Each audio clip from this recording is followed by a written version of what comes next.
तीन खूबियां इंसान को बाकमाल बना देती हैं: ठंडा दिमाग, मीठी जुबान, नर्म दिल।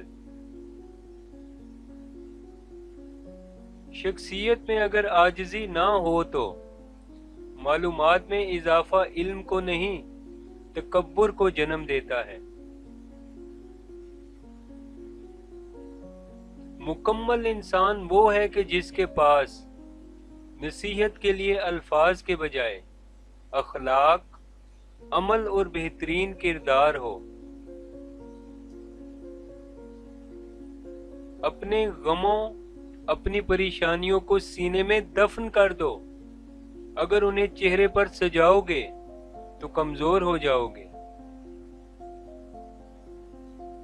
दूसरों को गिराने के चक्कर में लोग आखिर खुद ही गिर जाते हैं, लेकिन फिर भी सबक हासिल नहीं करते।